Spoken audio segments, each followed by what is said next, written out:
a good death is dying on something that pleases Allah Azza wa Jal. And Allah the Almighty has given us signs so that we can judge if this was a good death or not. Bearing in mind that these signs are not 100% proof to say that he's in Jannah or not. Because the methodology, the aqidah, the creed of Ahlul Sunnah wal Jama'ah, that we do not assign a person to heaven or to hell unless there is proof from the Quran and to the Sunnah. Even if a kafir dies in front of us, we cannot say that this particular individual, John, Jim, or Donald, is in hell. We cannot say this because this is only in Allah's knowledge. We say, generally speaking, whoever dies a kafir will go to hell.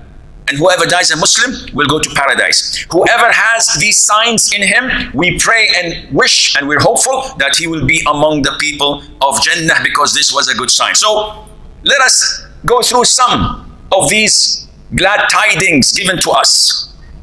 The Prophet said, alayhi salatu wasalam, whoever concludes his life with the testimony, La ilaha illallah, he will enter Jannah.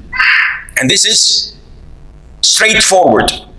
Concluding your life with La ilaha illallah means that insha'Allah you are among the people of Jannah.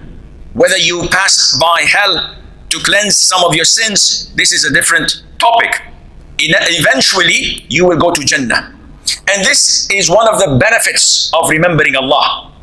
If you analyze what goes into our minds, movies, music, slang words, curse words, then you realize that when death comes, the last thing that you would say is the last thing you lived by. Those who live by remembering Allah, by saying La ilaha illallah hundreds of times throughout the day, will die on that. Those who curse, those who swear a lot, whenever they say something, they use the 4-letter word all the time, then they will die on this. May Allah protect us all. It is something very easy to say La ilaha illallah, but not everyone Allah Azza wa Jal gives him this honor. So many people, so many patients, we say to them, say La ilaha illallah, they can't. They're withheld from saying this beautiful word or statement. And this encourages us to remember Allah Azza wa Jal a lot. So many people conclude their life over sin, over negligence of mandatory acts like salah. They die on sin. Some may die in their sleep, and this is known as sudden death. Sudden death, generally speaking, is not a good thing. Most of the Muslims pray for sudden death because they would like to avoid the agonies of dying. However, the Prophet said, alayhi salatu wasalam, he said that sudden death is the taking of someone who's angry. Meaning that Allah, when angered by a person, he takes him through sudden death. Because then he cannot say La ilaha illallah. Because then he could not return the rights to the people. He could not repent from sins. However, this is generally speaking. Scholars say, those who live by the Sunnah and die by the Sunnah, even if they had sudden death, they are insha'Allah in good hands. But the fear is upon those who are like me and you, who are sinful, who are postponing repentance and they do not do it on time.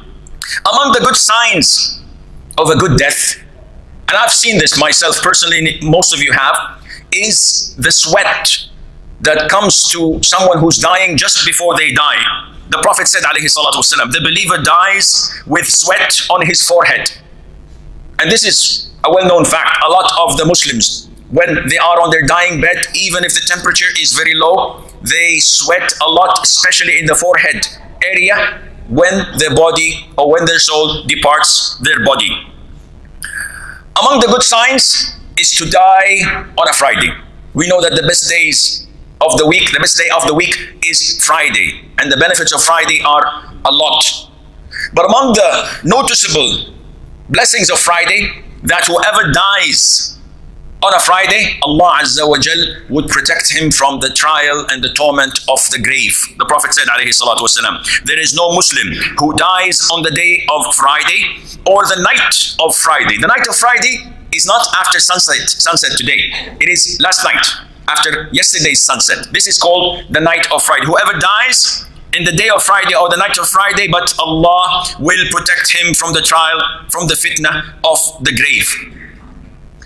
Also, Allah Azza wa Jal created us to test us. And part of the testings that we have is the way we die. Because this is the last thing we will experience in this world. And hence, Allah Azza wa Jal has placed great reward over different types of calamities when people die. In an authentic hadith, the Prophet sallallahu alaihi wasallam said, the martyrs, other than those who die on the battlefield for the cause of Allah, are 7. So we know that one of the good signs of dying, a good death, is to be martyred in the cause of Allah. And I will not go into the details of who is classified to be called a martyr in the cause of Allah.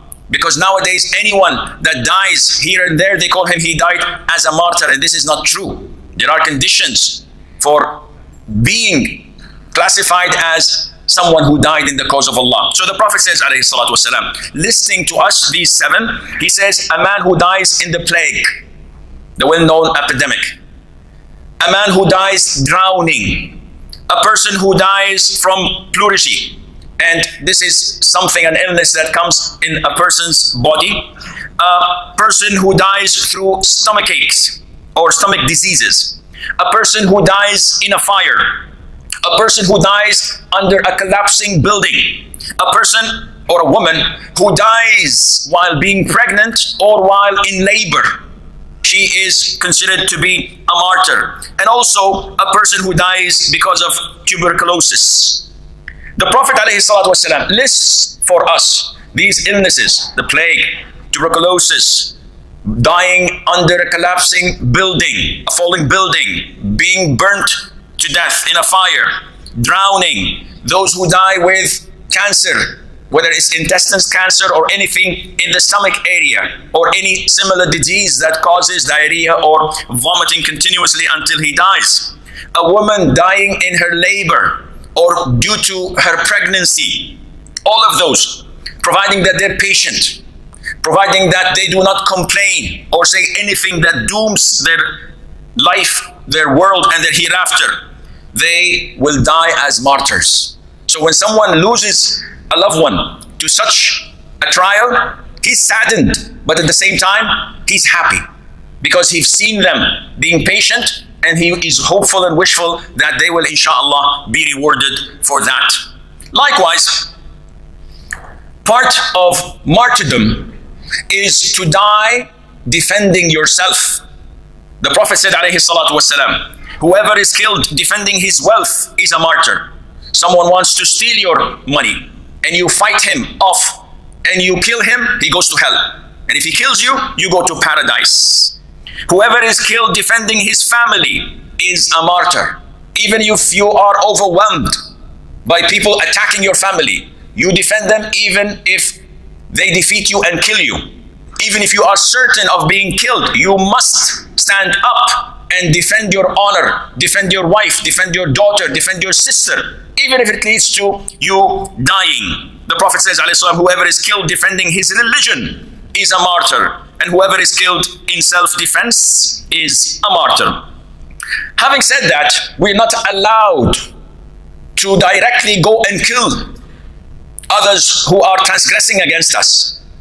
The scholars all agree that you have to begin from the lower type of defense to the upper. So if you can repel such an aggressor by advising him, this is good. If not, then try to get the help of others. Try to call the authorities. Try to